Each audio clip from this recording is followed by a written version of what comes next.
नमस्कार दोस्तों, जय हिंद जय भारत। मैं हूँ CL सैनी, CDR के सैनी बीएड क्लासेज में आप सभी का हार्दिक स्वागत है, अभिनंदन है। दोस्तों, हमारे इस चैनल के माध्यम से आप सबके लिए आपके सभी शिक्षण विषयों पर आप द्वारा जो भी पाठ योजना के टॉपिक हमें सेंड किए जाते हैं अंडर 10 डेज में हमारे द्वारा उनको बनाने का प्रयास किया जाता है। देखिए, आज का जो टॉपिक है भूगोल पाठ योजना क्रमांक 12 के अंतर्गत कृषि एवं खेती और समाज, ये बिहार के किसी प्रशिक्षणार्थी द्वारा हमें भेजा गया है। तो ये कृषि एवं खेती और समाज इस टॉपिक पर आपको पाठ योजना का निर्माण करना बताएंगे। तो आप सब बने रहें हमारे साथ, हमारे चैनल के साथ। और यदि आप हमारे इस चैनल पर पहली बार आए हैं तो हमारे इस चैनल को सब्सक्राइब करें और पास से बने बेल आइकन को जरूर दबावें। देखिए, यहाँ पर जब हम भूगोल की पाठ योजना का निर्माण करते हैं तो सबसे पहले श्यामपट्ट पूर्ति का निर्माण करते हैं। श्यामपट्ट पूर्ति के अंतर्गत वही विद्यालय का नाम, कक्षा, दिनांक, विषय, कालांश, कालांश का समय और बीच सेंटर में उद्देश्य कथन के समय हमारा मुख्य प्रकरण लिखते हैं। प्रकरण को अंडरलाइन करते हैं, इन्वर्टेड कॉमास में बंद करते हैं। दोस्तों, तो यहाँ पर ये श्यामपट्ट पूर्ति हुई। श्यामपट्ट पूर्ति के बाद हम उद्देश्य, विशिष्टीकरण और अपेक्षित व्यवहारगत परिवर्तन बनाते हैं। दोस्तों, देखिए, ज्योग्राफी के अंतर्गत हम 6 उद्देश्यों का निर्माण करते हैं, जिसके अंतर्गत पहला उद्देश्य होता है ज्ञान। अब ज्ञान से रिलेटेड ये 1 से 2 विशिष्टीकरण और ये 2 से 3 अपेक्षित व्यवहारगत परिवर्तन हमारे द्वारा बनाए जाते हैं। इसी तरह अवबोध उद्देश्य से रिलेटेड ये 1 से 2 विशिष्टीकरण और 2 से 3 अपेक्षित व्यवहारगत परिवर्तन बनाए जाते हैं। दोस्तों, जब आप ज्योग्राफी की पाठ योजना का निर्माण आपकी दैनिक पाठ योजना डायरी में बनाए तो आपको इसी तरह, इसी फॉर्मेट का यूज करते हुए 1 से 2 विशिष्टीकरण और 2 से 3 अपेक्षित व्यवहारगत परिवर्तन बनाना है। इसके बाद 3rd नंबर का उद्देश्य होता है ज्ञानोपयोगी। देखिए, ज्ञानोपयोगी उद्देश्य से रिलेटेड ये 1 से 2 विशिष्टीकरण है और 2 से 3 अपेक्षित व्यवहारगत परिवर्तन है। इसी तरह आपको कौशल उद्देश्य से रिलेटेड आपकी दैनिक पाठ योजना डायरी में ये 1 से 2 विशिष्टीकरण और 2 से 3 अपेक्षित व्यवहारगत परिवर्तन बनाना है। इसी तरह आपको अभिरुचि से रिलेटेड 1 से 2 विशिष्टीकरण और 2 से 3 अपेक्षित व्यवहारगत परिवर्तन बनाना है। इसके बाद अभिवृत्ति उद्देश्य से रिलेटेड आपको आपकी दैनिक पाठ योजना डायरी में ये 1 से 2 विशिष्टीकरण और 2 से 3 अपेक्षित व्यवहारगत परिवर्तन बनाना है। तो दोस्तों, ये 6 उद्देश्य आपको निर्माण करने हैं। 6 उद्देश्यों के बाद आपको कक्षा शिक्षण सहायक सामग्री का कॉलम बनाना है, जिसके अंतर्गत हम क्या करते हैं, सामान्य और विशिष्ट 2 प्रकार की शिक्षण सहायक सामग्री का यूज करते हैं। सामान्य शिक्षण सहायक सामग्री तो हमें मिल जाती है, लेकिन जो विशिष्ट शिक्षण सहायक सामग्री होती है उसका निर्माण हमें करना होता है। विशिष्ट शिक्षण सहायक सामग्री के अंतर्गत हम चार्ट, चित्र, मॉडल, प्रतिकृति आदि का निर्माण करते हैं। दोस्तों, तो यहाँ पर देखिए, जो हमारा मुख्य प्रकरण है कौन सा, कृषि और खेती और समाज, इस पर हम चार्ट और चित्र का प्रयोग करेंगे। दोस्तों, इसी तरह आपको कक्षा शिक्षण सहायक सामग्री के बाद पूर्व ज्ञान का कॉलम बनाना है। पूर्व ज्ञान के कॉलम के बाद आपको शिक्षण बिंदु का कॉलम बनाना है। देखिए, यहाँ पर कृषि और खेती और समाज से रिलेटेड 3 शिक्षण बिंदु हमारे द्वारा लेकर पाठ प्रस्तुतिकरण में पाठ योजना बनाई जाएगी। तो यहाँ पर हमारे मुख्य प्रकरण से रिलेटेड हमने 3 टॉपिक लिए हैं। पहला टॉपिक है कृषि की सामान्य परिभाषा, दूसरा शिक्षण बिंदु है कृषि फसलें और 3rd नंबर का शिक्षण बिंदु है कृषि प्रधान भारतीय समाज। इस तरह आपको ये 3 शिक्षण बिंदु लेने हैं। तो दोस्तों यहाँ पर इस तरह आपको सबसे पहले श्यामपट्ट पूर्ति, उद्देश्य, विशिष्टीकरण, अपेक्षित व्यवहारगत परिवर्तन बनाना है। इसके बाद आपको कक्षा शिक्षण सहायक सामग्री का कॉलम बनाना है। कक्षा शिक्षण सहायक सामग्री के बाद पूर्व ज्ञान का कॉलम बनाना है और उसके बाद शिक्षण बिंदु का कॉलम बनाना है।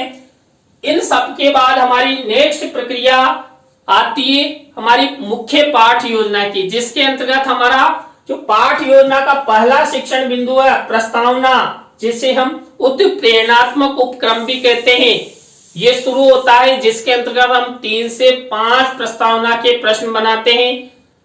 प्रश्नों में तारतम्यता होती है, जिग-जैग होता है, अंतिम प्रश्न समस्यात्मक होता है। प्रस्तावना के प्रश्न सरल से कठिन की ओर शिक्षण सूत्र पर आधारित होते हैं और यहाँ पर दोस्तों ऐसे प्रश्न बनाए जाते हैं जिनका उत्तर छात्र छात्रा आसानी से दे सकते हैं। प्रस्तावना के प्रश्न सरल होते हैं, संक्षिप्त होते हैं और छात्र छात्राओं के ज्ञान को बढ़ाने वाले होते हैं। तो यहाँ पर कृषि और खेतीयर समाज के प्रस्तावना के प्रश्न कैसे बनाए। पहला प्रश्न देखिए, घर पर पाले जाने वाले पक्षियों को क्या कहा जाता है? पालतू पक्षी। कुछ उड़ने वाले पक्षियों के नाम बताइए। तो चिड़िया, तोता, मैना, कबूतर, कौवा आदि क्या करते हैं? उड़ते हैं। कहाँ? आसमान में। तो इसी उत्तर से हमारा नेक्स्ट प्रश्न बनेगा, सोने की चिड़िया किस देश को कहा जाता था? तो भारत को। अब इसी उत्तर से हमारा नेक्स्ट प्रश्न बनेगा, भारत में अधिकांश जनसंख्या किस व्यवसाय पर निर्भर है? तो कृषि पर। 75% जनसंख्या हमारी कृषि पर निर्भर है। अब इसी से उत्तर से हमारा नेक्स्ट प्रश्न बनेगा, कृषि और खेतीयर समाज के बारे में आप सब क्या क्या जानते हैं? तो अंतिम प्रश्न समस्यात्मक हो गया। प्रश्नों में तारतम्यता है, जिग-जैग का उत्तरों से ही प्रश्न बनाए गए हैं। सरल से कठिन की ओर शिक्षण सूत्र का प्रयोग किया गया है। छात्र छात्रा इन प्रश्नों के उत्तर आसानी से दे सकते हैं। तो ये प्रस्तावना के प्रश्नों के बाद हमारी सेकंड स्टेप आती है उद्देश्य कथन। देखिए, उद्देश्य कथन को पाठ्याभिसूचना भी कहते हैं, जिसके अंतर्गत हम छात्र छात्राओं को हमारे मुख्य प्रकरण के बारे में बोलते हैं, कहते हैं। तो यहाँ पर बच्चों आज हम सब कृषि और खेतीयर समाज पाठ के अंतर्गत कृषि की सामान्य परिभाषा, कृषि फसलें और भारतीय समाज में जो कृषि होती है, भारतीय समाज को कृषि प्रधान समाज कहा जाता है, इसके बारे में विस्तार पूर्वक अध्ययन करेंगे। तो शिक्षण सहायक सामग्री में हम कृषि से संबंधित चित्र भी दिखा सकते हैं। कितना अच्छा चित्र है, भारतीय किसान बैलों से खेती कर रहा है। तो ये चित्र इस तरह आप मेंशन कर सकते हैं। तो दोस्तों यहाँ पर हमने वही प्रस्तावना के प्रश्नों के बाद उद्देश्य कथन किया। इसके बाद हमारी 3rd नंबर की स्टेप आती है प्रस्तुतिकरण। किसका प्रस्तुतिकरण? पाठ का प्रस्तुतिकरण। अब पाठ के प्रस्तुतिकरण के अंतर्गत हम 3 शिक्षण बिंदु लेते हैं। तीनों शिक्षण बिंदु में आपको बताई दिए। तो यहाँ पर पहला शिक्षण बिंदु कृषि की सामान्य परिभाषा, इससे रिलेटेड हम क्या करेंगे? विकासात्मक प्रश्न उत्तर करेंगे। तो ये 3 विकासात्मक प्रश्न उत्तर बनाए गए हैं यहाँ पर कृषि की सामान्य परिभाषा से रिलेटेड। इसके बाद कृषि की सामान्य परिभाषा से रिलेटेड ही हम क्या करेंगे? इसी से रिलेटेड ये छात्र अध्यापिका कथन करेंगे। ये छात्र अध्यापिका कथन से रिलेटेड ही हम क्या करेंगे? श्यामपट्ट कार्य वाले कॉलम में ब्लैक शीट का निर्माण करेंगे और सिल्वर कलर के पेन से मुख्य शब्द, सेंटेंस या परिभाषा को यहाँ पर लिख देते हैं। अब इसी छात्र अध्यापिका कथन से रिलेटेड हमें शिक्षण सहायक सामग्री में चित्र मिनीचर के रूप में लगाते हैं। देखिए यहाँ पर ये भारतीय कृषि से रिलेटेड चित्र मिनीचर के रूप में लगाए गए हैं। तो दोस्तों आपको कृषि की सामान्य परिभाषा इससे रिलेटेड ये फॉर्मेट अपनाना है। अब कृषि की सामान्य परिभाषा से रिलेटेड ही हम क्या करेंगे, बोध प्रश्न करेंगे। तो देखिए यहाँ पर हम 3 से 5 बोध प्रश्न बनाते हैं, तो ये बोध प्रश्न उत्तर हुए। अब दोस्तों यहाँ पर हमारा पहला शिक्षण बिंदु कंप्लीट हो चुका है। किसके अंतर्गत है, प्रस्तुतिकरण के अंतर्गत। यहाँ पर हमने वही प्रक्रिया अपनाई थी। कौन सी प्रक्रिया, सबसे पहले विकासात्मक प्रश्नोत्तर, छात्र अध्यापक छात्र अध्यापिका कथन और बोध प्रश्न, ये पहला शिक्षण बिंदु। हमारा सेकंड शिक्षण बिंदु यहाँ पर चलेगा कृषि फसलें। अब कृषि फसलों से रिलेटेड ही हम यहाँ पर विकासात्मक प्रश्नोत्तर बनाएंगे। ये विकासात्मक प्रश्नोत्तर हमारे द्वारा बनाए गए हैं। तो दोस्तों कृषि फसलों के विकासात्मक प्रश्नोत्तरों के बाद इससे से रिलेटेड हम क्या करेंगे, यहाँ पर छात्र अध्यापिका कथन करेंगे। ये छात्र अध्यापिका कथन है। इसी से रिलेटेड श्याम पटकारे वाले कॉलम में ब्लैक शीट का निर्माण करेंगे और इसी से रिलेटेड शिक्षण सहायक सामग्री में हम क्या करेंगे, कृषि फसलों से रिलेटेड चित्र मेंशन करेंगे। तो दोस्तों यहाँ पर आपको इस तरह इस फॉर्मेट का यूज करते हुए कृषि फसलों से रिलेटेड ये प्रक्रिया अपनानी है। अब कृषि फसलों से रिलेटेड ही हम क्या करेंगे, वही बोध प्रश्न बनाएंगे। देखिए वही प्रक्रिया चल रही है। हमने यहाँ पर पहले शिक्षण बिंदु में भी क्या किया गया था, उसी तरह सेकंड शिक्षण बिंदु में प्रक्रिया अपना रहे हैं। तो दोस्तों ये 2 शिक्षण बिंदु हमारे कंप्लीट हो चुके हैं। तो यहाँ पर भी पहले शिक्षण बिंदु के जैसे ही हमने सबसे पहले विकासात्मक प्रश्नोत्तर, छात्र अध्यापिका कथन और बोध प्रश्न किए। इसके बाद हमारा 3rd नंबर का शिक्षण बिंदु चलेगा कृषि प्रधान भारतीय समाज। कृषि प्रधान भारतीय समाज से रिलेटेड ही हम क्या करेंगे, वही विकासात्मक प्रश्नोत्तर बनाएंगे। विकासात्मक प्रश्नोत्तरों के बाद वही हम क्या करेंगे, कृषि प्रधान भारतीय समाज से रिलेटेड छात्र अध्यापिका कथन करेंगे।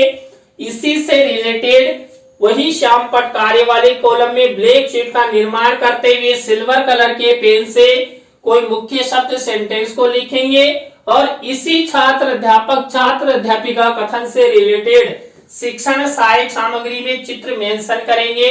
तो देखिए ये बिहार राज्य से रिलेटेड कृषि यहाँ पर दिखाई गई है। इसके बाद देखिए इसी से रिलेटेड हम वही बोध प्रश्नोत्तर करेंगे। ये बोध प्रश्नोत्तर हमारे द्वारा बनाए गए हैं। तो दोस्तों यहाँ पर हमारे तीनों शिक्षण बिंदु कंप्लीट हो चुके हैं। यहाँ पर हमने वही सबसे पहले विकासात्मक प्रश्नोत्तर, विकासात्मक प्रश्नोत्तरों के बाद छात्र अध्यापिका कथन, छात्र अध्यापिका कथन के बाद बोध प्रश्न बनाकर तीनों शिक्षण बिंदुओं पर पाठ योजना का निर्माण किया। इसके बाद हमारी नेक्स्ट शिक्षण बिंदु, नेक्स्ट प्रक्रिया आती है पुनरावृत्ति प्रश्नों की। देखिए पुनरावृत्ति प्रश्नों में हम क्या करते हैं, जो हमने 3 शिक्षण बिंदु लिए थे इससे रिलेटेड ये बोध प्रश्न उत्तर बनाए जाते हैं। तो इस तरह आपको ये 5 बोध प्रश्न उत्तर बनाने हैं। यहाँ पर पुनरावृत्ति प्रश्नों के बाद हम मूल्यांकन प्रश्नों की स्टेप अपनाते हैं। मूल्यांकन प्रश्नों के अंतर्गत हम वही 3 तरह के प्रश्न लेते हैं, वस्तुनिष्ठ प्रश्न, रिक्त स्थानों से रिलेटेड, सत्य असत्य से रिलेटेड और लघुत्रात्मक अति लघुत्रात्मक से रिलेटेड, जिनके अंतर्गत 2-2 प्रश्नों का निर्माण करते हैं। कुल मिलाकर 6 प्रश्न मूल्यांकन प्रक्रिया के अंतर्गत ली जाती है। अब ये सब मूल्यांकन प्रश्न किससे रिलेटेड होंगे, हमारे मुख्य प्रकरण से रिलेटेड, और मुख्य प्रकरण में हमने जो 3 शिक्षण बिंदु लिए थे उससे रिलेटेड। और यहाँ पर वही ब्लैक शीट का निर्माण सिल्वर कलर के पेन से यहाँ पर ये मूल्यांकन प्रश्न बनाए जाते हैं। किसी भी मूल्यांकन प्रश्न का उत्तर नहीं लिखना है। तो दोस्तों ये मूल्यांकन प्रश्नों की स्टेप हुई। मूल्यांकन प्रश्नों के बाद हमारी नेक्स्ट स्टेप आती है गृह कार्य की। देखिए गृह कार्य के अंतर्गत हम श्याम पटकारे वाले कॉलम में 1 से 2 निबंधात्मक प्रश्न छात्राओं को होमवर्क के लिए देते हैं। यहाँ पर ब्लैक शीट का निर्माण करते हैं और सिल्वर कलर के पेन से निबंधात्मक प्रश्न लिख देते हैं। तो दोस्तों आज की लाइव क्लास के अंतर्गत हमने भूगोल पाठ योजना क्रमांक 12 के अंतर्गत कृषि और खेतीय समाज के बारे में आपको 3 शिक्षण बिंदु लेकर भूगोल पर आधारित पाठ योजना बनाई। तो आज की ज्योग्राफी का लेसन प्लान आपको कैसा लगा कमेंट्स में हमें जरूर बताएं। अच्छी लगा हो तो लाइक करें, कमेंट्स करें और अपने अपने दोस्तों को शेयर जरूर करें। दोस्तों यहाँ पर आप इसी तरह हमें सपोर्ट करते रहेंगे तो हम भी आपके लिए कुछ नया करते रहेंगे। आप द्वारा जो भी हमें कुछ कंटेंट भेजे जाएंगे तो हम हलवा बनाकर आपको सेंड करते रहेंगे। तो दोस्तों नए लेसन प्लान की लाइव क्लास के साथ हम आपसे फिर मिलेंगे CDRK सैनी बीएड क्लासेज में। जय हिंद, जय भारत, राम राम साहब।